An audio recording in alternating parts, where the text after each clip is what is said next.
দেখেন যে আমরা কিন্তু যে এই সিমেন্ট বালি পাথর দিয়ে হলো যে ইট হলো যে তৈরি করতে পারি, এতে এই যে মেশিনটা করতে বেশি কিছু ঝাই ঝামেলা কিন্তু নাই।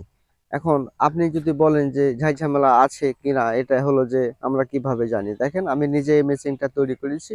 আমি নিজে হলো যে এখানে মেশিন থেকে ইট বের করে ইট বেচি। আপনারা নিজে এসে হলো যে দেখতে পারবেন। কাজী এটা অল্প একটা টাকার হলো যে পুঁজির ব্যবসা। আমরা ভাটার দিকে হলো যে ইট ভাটার দিকে টাকা দিয়ে না ঝুঁকে আমরা হলো যে এখানে হলো যে এই মেশিন গুলো নিয়ে বসলে এই যে এখন বালি সিমেন্ট, হ্যাঁ পাথর হলো যে তারপরে এই সব জিনিস তো বাজারে কিনা পাওয়া যায়, সেটা সম্পূর্ণটাই বৈধ।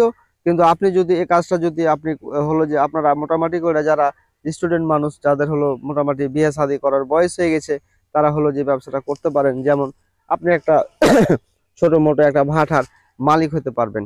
কিভাবে পারবেন? খুবই একটা সোজা, এটা করা খুবই সোজা। আপনি আমার যে এক ঠিকানা দিয়ে আমি কথা বলছি, চাঁপাইনবাবগঞ্জ শিখগঞ্জ থেকে। আমার এই ভিডিওটা যারা দেখছেন চাঁপাইনবাবগঞ্জ শিখগঞ্জ যাইলে আপনি এই সিমেন্টের হলো যে কংক্রিট ব্লকের হলো যে ফ্যাক্টরি আপনি সন্ধান পেয়ে যাবেন।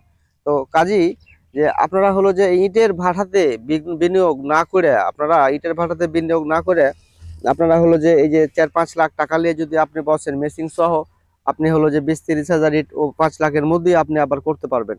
কাজে একটা মেশিন সেট হলো যে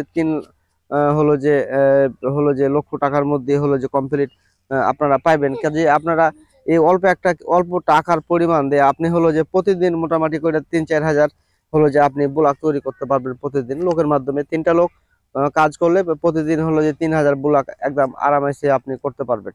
কাজে এ ধরনের ব্যবসাগুলো যদি আপনারা করেন, সেক্ষেত্রে আমাদের দেশের জন্য বিশাল হারে হলো কিন্তু একটা উপকার আসবে।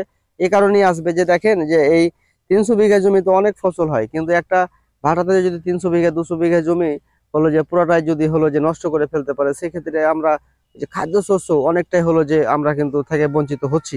এটা কিন্তু আপনাদের সবাই একদম যারা বিশেষ করে যারা স্টুডেন্ট থেকে শুরু করে প্রায় 50-60 বছর মানুষকে আমি বলতে চাই যে আমাদের আসলে যে আমরা যে বড় হচ্ছি, আমাদের যে আগে সামনে যে আমাদেরকে কোনো দেশ হলো যে দিলে না কোনো কিছু, তাহলে আমরা কি না খেয়ে থাকবো? কিন্তু আমাদের জমিটা সব থেকে পৃথিবীর সব থেকে সেরা জমি হিসাবে যদি আমরা এটা আবাদ করতে না পারি, সেক্ষেত্রে হলো যে আমরাই দায়ী।